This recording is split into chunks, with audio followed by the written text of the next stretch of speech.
Canada में एक बार जिंदगी में जाना और वहाँ पे सेटल होना हम में से हर एक का सपना होता है और कनाडा के आने वाले नए इमिग्रेशन बदलाव के चलते हुए ऐसे ऐसे बदलाव निकल कर आ रहे हैं कि आप अपनी पीआर के रास्ते आसान कर सकते हैं। जबकि 2024 में ये इम्पॉसिबल सा हो गया था कनाडा में सेटल होना और वहाँ पे पीआर लेना, क्योंकि तब वर्क परमिट वीजा बंद थे, पीआर के ऊपर रिस्ट्रिक्शंस थी, स्टडी वीजा के ऊपर बैन था और 74 इमिग्रेंट्स को 2024 में रिस्ट्रिक्ट किया गया था जो कि कनाडा में एंटर नहीं हो सकते। लेकिन अब मार्क कार्नी की सरकार आते ही उन्होंने इमिग्रेशन को थोड़ा रिलैक्स कर दिया गया है और उनकी तरफ से नए बड़े ऐलान रोज निकल कर आ रहे हैं, चाहे फिर वो नए पाथवेज हो या फिर नए टीआर टू पीआर पाथवेज हो, किसी न किसी जरिए वो हमें जेन्युइन रास्ते बता रहे हैं। लेकिन अब बात आती है समझदारी की। आज भी बहुत लोग ऐसे हैं जो कि बाजारों में बैठे फ्रॉड एजेंट्स के धक्के आ जाते हैं और अपने लाखों रुपीस गवा कर बैठ जाते हैं, लेकिन ये चैनल पे आपको सही और फुल डिटेल्स मिलती हैं। तो कनाडा ने अब अपनी नई इमिग्रेशन पॉलिसी को और भी ज्यादा फ्लेक्सिबल बनाया है ताकि वो स्किल्ड वर्कर को अट्रैक्ट कर सकें, लेकिन अब टारगेटेड सिलेक्शन होंगी। कनाडा के नए इमिग्रेशन मिनिस्टर ने ये अनाउंस किया है कि अब कुछ ही कैटेगरीज में लोगों को प्रायोरिटी दी जाएगी, स्पेशली फॉर द पीआर। अब सिर्फ eligible skilled workers, students, health care professionals, tech experts और कुछ प्रायोरिटी ऑक्यूपेशंस वालों को ही पीआर फास्ट ट्रैक मिलेगी। तो अब बात करते हैं उन कैटेगरीज की जिनको अब डायरेक्ट बेनिफिट मिलेगा। तो सबसे पहले है जी हेल्थ केयर, जो कि केयर गिवर आ जाते हैं, doctors, nurses, lab technicians, pharmacists.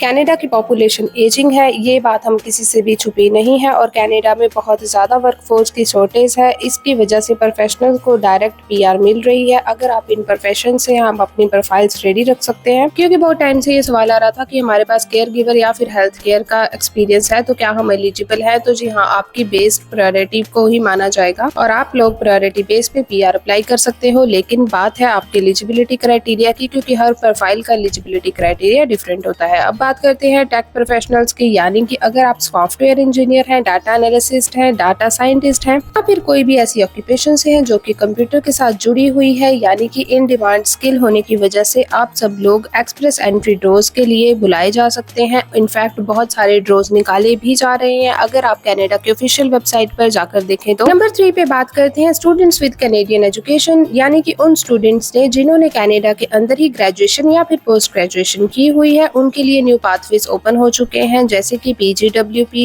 PR to PR fast way programme. यानी कि अगर आपने कनाडा से ही अपनी एजुकेशन कंप्लीट की है तो आपको ये डर रखने की जरूरत नहीं है कि हमें वापस जाना पड़ेगा इंडिया में या फिर अपनी बैकवर्ड कंट्री में।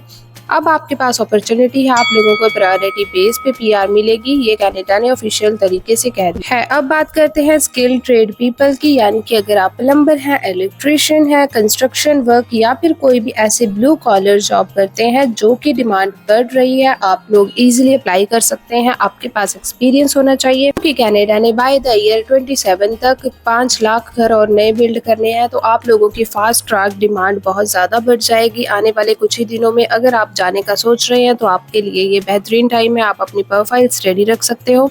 नेक्स्ट बात करते हैं जी rural and small community programs की एप्लीकेशन के लिए। जो लोग PNIP और RNIP rural and north immigration pilot और AIP Atlantic immigration pilot program के अंडर अप्लाई करते हैं, उनको ज्यादा प्रेफरेंस मिल रही है, क्योंकि rural and small community programs में बहुत कम कंपटीशन होता है। लोग अक्सर बड़ी सिटीज में अप्लाई करते हैं लेकिन फिर इनमें कोई अप्लाई नहीं करता। लेकिन अगर आप लोग ट्राई करना चाहते हैं इस कैटेगरी में अप्लाई करने की, आप लोग कर सकते हैं। आप एक बार कनाडा में एंटर हो जाए उसके बाद आप अपनी सिटी चेंज कर सकते हैं, उसमें कोई भी प्रॉब्लम नहीं है। अब बात करते हैं जी किनको पीआर मिलना थोड़ा सा मुश्किल हो सकता है। तो जी लो स्किल्ड वर्कर्स बिना स्पेसिफिक जॉब ऑफर्स के, उनके लिए ये मुश्किल हो सकता है। स्टूडेंट्स फ्रॉम रैंडम और नॉन रेप्यूटेड कॉलेजेस, अगर आप किसी ऐसे कॉलेज से हैं जो कि रेप्यूटेड नहीं है तो भी आप लोगों के लिए मुश्किल होगी। लोग जिनका CRS स्कोर बहुत ज्यादा कम है उनको भी प्रॉब्लम्स होंगी अपनी पीआर लेने में। अंडर ग्रेजुएट NOC जॉब्स के अंदर जिनकी डिमांड नहीं है उनके लिए भी प्रॉब्लम्स होने वाली है। तो अगर ये कैटेगरीज में आप फिल नहीं करते हो तो आप लोगों के लिए बहुत ज्यादा मुश्किल होने वाली है। तो अब बात करते हैं कि क्या आप एलिजिबल है, फिर आप अपनी एलिजिबिलिटी कैसे चेक कर सकते हैं। कनाडा के come to Canada tool use कीजिए, अपना NOC कोड समझाइए, CRS स्कोर कैलकुलेट करके अपनी प्रोफाइल को खुद से ही चेक कीजिए।